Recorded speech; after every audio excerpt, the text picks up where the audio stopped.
আসসালামু আলাইকুম, সবাইকে আমাদের কম্পিউটার অফিস অ্যাপ্লিকেশন কোর্সে স্বাগতম। তো কালকে আমরা মাইক্রোসফট এক্সেলের যে কাজটা শিখেছিলাম সেটা হলো কমিশন বেতন শীট তৈরি করার নিয়ম 1।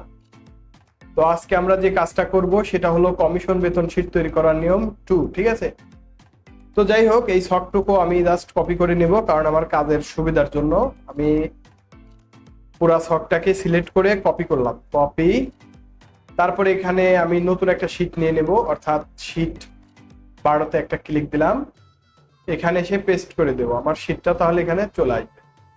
এখন আমাকে যা যা করতে হবে সেটা হচ্ছে এই ঘরগুলো একটু করে আমি বড় করে নেব, কারণ যাতে করে আমার হিসাবটা ভালো দেখা যায় এবং আমি ভালোভাবে কাজটা করতে পারি। ঠিক এইভাবে আমরা বড় করে নেব। আচ্ছা, এখন এখানে যে ছকটা তৈরি করা আছে আমি টোটালি এগুলো ডিলিট করে দিচ্ছি, অর্থাৎ এই দুইটা অংশ ডিলিট করে দিচ্ছি, কারণ সূত্র লেখার জন্য। তাহলে আমাদের ছকটা তৈরি হয়ে গেল। আমরা প্রথমে দেখলাম নেম। নেম হচ্ছে ওই ব্যক্তির নাম, যারা যারা ওই কোম্পানিতে চাকরি করে তাদের নাম। তো যেহেতু কমিশন বেতন শীট 2, এজন্য আমরা এখানে 2 লিখে নেব। আর বেসিক বেতনটা কি? বেসিক হচ্ছে মূল বেতন। হ্যাঁ, এটা কোম্পানি কর্তৃক মূল বেতন, এই ব্যক্তির এই স্যালারি। আচ্ছা, তারপরে হচ্ছে কি সেলস। এই সেলস হচ্ছে কোম্পানি কর্তৃক বিক্রয়ের যে পণ্যর হচ্ছে মানটা, সেইটা। ধরো তুমি আরএফএল কোম্পানিতে সিরামিক্সে জব করো অথবা প্লাস্টিকে জব করো, তাহলে তোমার কোম্পানি কর্তৃক যে শর্তটা দেওয়া হয় সেই শর্তের টাকাটা এখানে তুমি বসাই। অর্থাৎ কোম্পানি তোমাকে বললো যে তুমি এই মাসে 1 লাখ টাকার মাল সেল করবা, বা এই মাসে 2 লাখ টাকা, বা এই মাসে 3 লাখ টাকা। কিন্তু এগুলো কি হবে? এগুলো করলে তুমি কোম্পানি কর্তৃক কমিশন পাবা, সেই কমিশন এবং টোটাল পেমেন্টটাই তোমাকে বের করতে হবে। তো তাহলে আমরা এখানে সূত্র লেখার আগে কিছু শর্ত জেনে নেই, কোম্পানি কর্তৃক কিছু শর্ত জেনে নেই। তো আমার হাতে যে শীটটা আছে সেই শীটের মধ্যে আছে এখানে 9 নম্বর পেজ। দেখো আমার শীটের 9 নম্বর পেজ। তো কমিশন বেতন শীট তৈরি করার নিয়ম 2। মনে করি একটি কোম্পানির বিক্রয় প্রতিনিধিদের নির্ধারিত বেতনের সাথে নির্ধারিত মাসিক বিক্রয় মূল্য ছাড়া অতিরিক্ত বিক্রয় করলে মোট বিক্রয়ের উপর কমিশন সহ মোট হিসাব। তার মানে আমাকে বলতেছে নির্ধারিত মাসিক বিক্রয় মূল্য ছাড়া, নির্ধারিত বেতন কোনটা? এই বেসিক। এটা ছাড়া তুমি যদি কোম্পানির কোনো কমিশন লাভ করতে চাও, তাহলে সেই কমিশন হিসাবটা তোমাকে বের করতে হবে। তাহলে শর্তসমূহ হলো B3 গ্রেটার দেন 90,000। তার মানে B3 কলামে যদি 90,000 টাকার কি থাকে, বেশি থাকে। তারপরে B3 লেস দেন সমান 1 লক্ষ, তার মানে 1 লক্ষর উপরে। 90 লক্ষ টাকা থেকে শুরু হয়ে 1 লক্ষ, হ্যাঁ, অর্থাৎ 90,000 টাকার নিচে আর 1 লক্ষর উপরে। ঠিক আছে, উপরের অর্থ হলো কলাম 20 ও সারি 3 সেলে যে মানটি আছে তা 90,000 অপেক্ষা ছোট, কিন্তু এর 1 লক্ষ সমান অথবা 1 লক্ষ অপেক্ষা ছোট। এখন B3 greater than 90,000, B3 less than সমান 1 লক্ষ। উক্ত উপাত্তের অর্থ হলো কলাম বি ও সারি 3 সেলে এর মিলনস্থলে যে মানটি আছে তা 90,000 সমান অথবা 90,000 অপেক্ষা বড়, কিন্তু 1 লক্ষ অপেক্ষা ছোট। তার মানে এখানে কি বুঝাই দিল? এই কলামে যে মানটা আছে তা 90,000 সমান অথবা 90,000 অপেক্ষা বড়, কিন্তু 1 লক্ষ অপেক্ষা ছোট। তো দেখো এই শর্তটা আমরা যদি এখানে পড়ি তাহলে বুঝতে পারবো, অর্থাৎ 90,000 টাকার সমান বা তার বেশি কিন্তু 1 লক্ষ টাকার সমান বা তার কম বিক্রয় করলে কমিশন পাবে 10%। তার মানে দাঁড়াচ্ছে 90,000 টাকার সমান বা তার বেশি কিন্তু 1 লক্ষর সমান বা তার কম বিক্রয় করলে কমিশন পাবে কত? 10%। আবার দেখো 1 লক্ষ টাকার সমান বা তার বেশি কিন্তু 2 লক্ষ টাকার সমান বা তার কম বিক্রয় করলে কমিশন পাবে 15%। তারপরে দেখো 2 লক্ষ টাকার সমান বা তার বেশি কিন্তু 3 লক্ষ টাকার সমান বা তার কম বিক্রয় করলে কমিশন পাবে 20%। 3 লক্ষের সমান বা তার বেশি কিন্তু 4 লক্ষর সমান বা তার কম বিক্রয় করলে কমিশন পাবে 25। এখন দেখো 90,000 টাকার কম বিক্রি করলে, আচ্ছা তাহলে আমরা যে শর্তটা পড়লাম এখানে যে 90,000 টাকার কম বিক্রয় করলে কোনো কমিশন পাবে না, 90,000 টাকার কম বিক্রি করলে কি হবে না?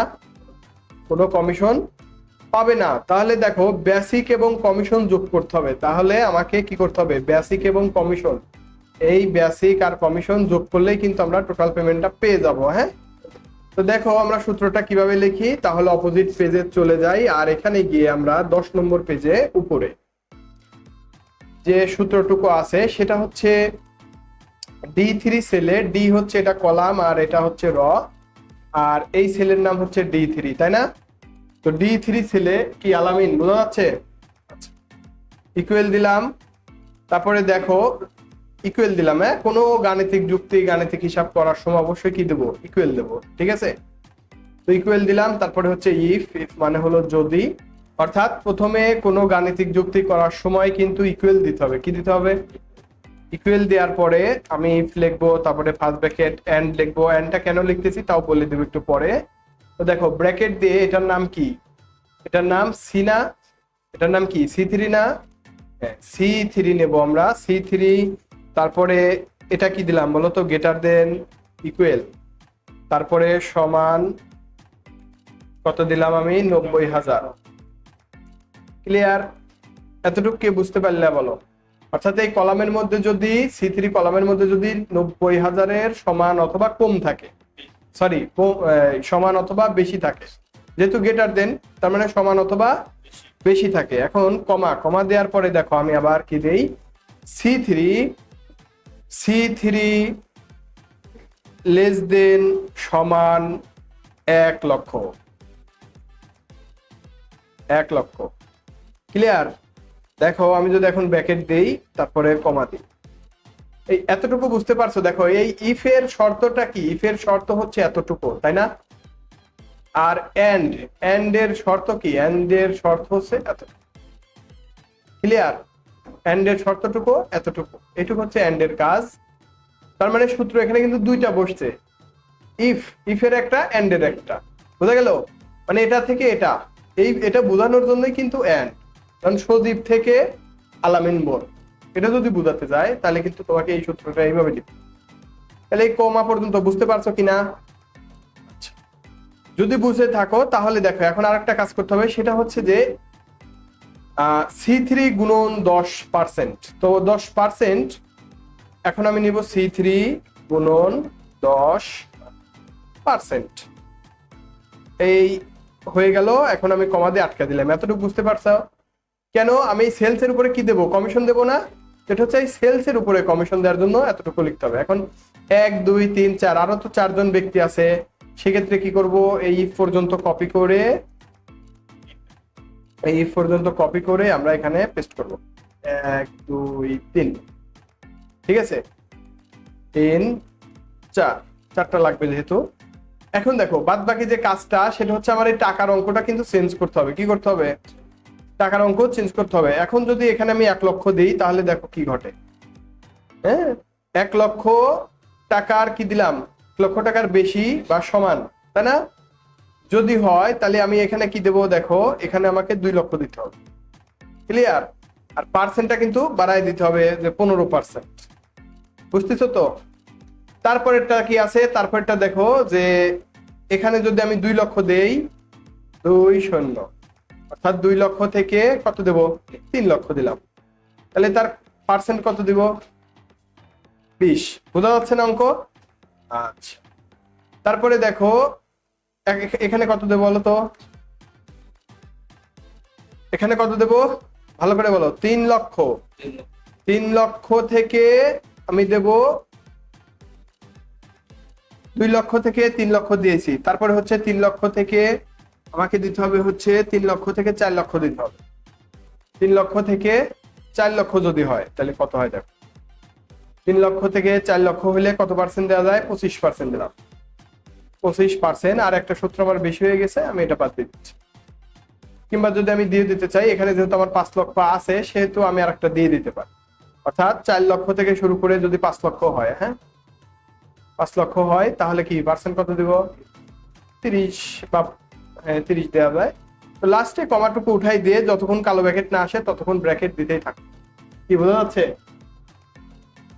দেখো ইন্টারফেস করি তাহলে আমার কমিশনটা কিন্তু বেড়ে যাবে। ক্লিয়ার? তো যারা ইউটিউব দেখে কাজটা শিখতেছেন তাদেরকে অসংখ্য ধন্যবাদ।